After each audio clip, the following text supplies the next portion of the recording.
Milkipur seat का उपचुनाव खूब सुर्खियों में है। मिल्कीपुर सीट का उपचुनाव साख और नाक दोनों का सवाल हो चुका है। मिल्कीपुर सीट पर होने जा रहे उपचुनाव में दोनों ही प्रमुख पार्टियां यानी बीजेपी और समाजवादी पार्टी प्रतिष्ठा के हिसाब से इस सीट पर काम कर रही है, प्रचार कर रही है, बयान दे रही है। बीजेपी ने प्रदेश सरकार के 7 मंत्री समेत 40 विधायकों को चुनावी मैदान में उतारा है। समाजवादी पार्टी ने भी अपने 40 स्टार प्रचारकों को मिल्कीपुर के चुनावी मैदान में उतार दिया है। वहीं दूसरी तरफ मिल्कीपुर में सपा को एक बड़ा झटका भी लगा है। समाजवादी पार्टी से गोसाईगंज के बागी विधायक अभय सिंह बीजेपी के पक्ष में प्रचार कर रहे हैं। कहानी प्रचार प्रसार की मजबूती से चल रही थी और इसी बीच एक ऐसी खबर आई जिससे कि ये कहा जाने लगा कि हो सकता हो बीजेपी का पलड़ा मिल्कीपुर में थोड़ा हल्का दिखाई पड़े। अयोध्या से एक शर्मसार करने का मामला सामने आया। मानसिक रूप से अस्वस्थ युवती के साथ दुष्कर्म, उसके बाद उसकी हत्या, इस तरह की जो एक घटना सामने आई, इस पर अब सियासी जो एक तरीके से कह लीजिए कि माहौल है वो मजबूती के साथ बनता हुआ दिखाई पड़ रहा है। सियासतदारों के साथ साथ पीड़िता के परिजन भी नाराज हैं, गुस्से में हैं, कार्रवाई की मांग कर रहे हैं और इसी मुद्दे को हाथों हाथ उठाकर अब इस पर सियासत हो रही है। अगर आप देखिए तो अयोध्या का ये मामला मिल्कीपुर सीट पर चुनावी मुद्दा बनने जा रहा है।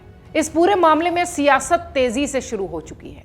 भारतीय राष्ट्रीय कांग्रेस के नेता और लोकसभा में नेता प्रतिपक्ष कांग्रेस के नेता राहुल गांधी कहते हैं कि अयोध्या में दलित बेटी के साथ हुई अमानवता और उसकी नृशंस हत्या हृदय विदारक है और शर्मनाक है। 3 दिन से गूंजती पीड़िता के परिवार की मदद की पुकार पर अगर प्रशासन ने ध्यान दिया होता तो शायद उसका जीवन बचाया जा सकता था।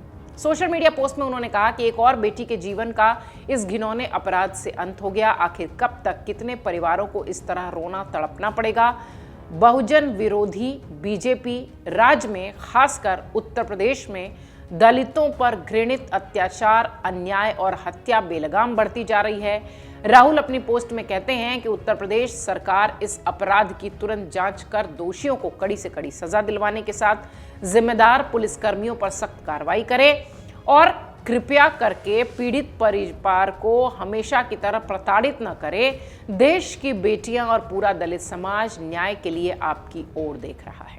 मिल्कीपुर चुनाव से पहले, दिल्ली में चुनाव से पहले जिस तरह की ये घटना हुई और उस पर जिस तरह की सियासत हो रही है वो होना लाजमी थी। खासतौर से अगर उत्तर प्रदेश की सीट की बाई इलेक्शंस की बात करें तो राहुल गांधी के बाद इस मुद्दे पर प्रियंका गांधी भी बोलती नजर आई।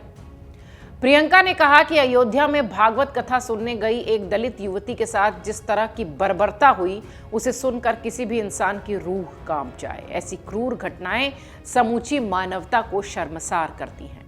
युवती 3 दिन से गायब थी लेकिन पुलिस ने कुछ नहीं किया। प्रियंका ने उत्तर प्रदेश सरकार पर भी निशाना साधा। बीजेपी के जंगल राज में दलितों, आदिवासियों, पिछड़ों और गरीबों की चीख कोई सुनने वाला नहीं है। कांग्रेस नेता ने यह भी आरोप लगाया कि उत्तर प्रदेश सरकार दलितों पर अत्याचार का पर्याय बन गई है। मेरी मांग है कि अत्याचार करने वाले दोषियों के साथ साथ जिम्मेदार पुलिसकर्मियों और अधिकारियों के खिलाफ सख्त कार्रवाई हो। इधर बीएसपी की मुखिया मायावती की पार्टी ने यूं तो उपचुनाव में हिस्सा नहीं लिया है लेकिन उन्होंने भी इस मुद्दे पर सरकार को घेरा। एक पोस्ट में यूपी की पूर्व सीएम ने कहा कि उत्तर प्रदेश के जिला अयोध्या के सहनवा से दलित परिवार की बेटी का शव निर्वस्त्र अवस्था में मिला।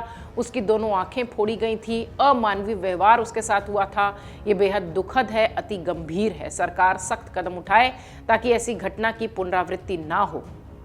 उधर बीजेपी ने इस मुद्दे पर यह कहा है कि कहीं ऐसा न हो कि आरोपी सपा का कार्यकर्ता निकल जाए।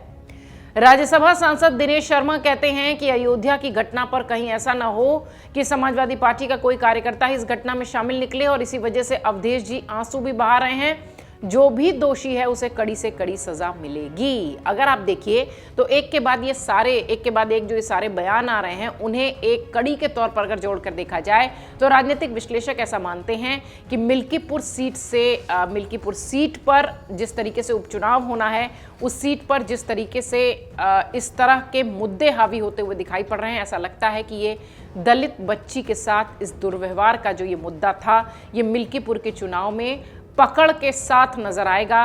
विपक्षी इस मुद्दे को जमकर उठाएंगे और यह भी हो सकता है कि बीजेपी इस मुद्दे पर बैकफुट पर नजर आए। हालांकि जिस तरह की ये घटना हुई है निश्चित तौर पर शर्मनाक है, दोषियों को सख्त कार्रवाई के साथ सजा मिलनी चाहिए, लेकिन फिलहाल इस मुद्दे ने चुनावी रंग ले लिया है क्योंकि मिल्कीपुर का उपचुनाव, जैसा कि हमने शुरुआत में कहा था कि साख और नाक दोनों का सवाल हो चुका है दोनों ही प्रमुख पार्टियों के लिए।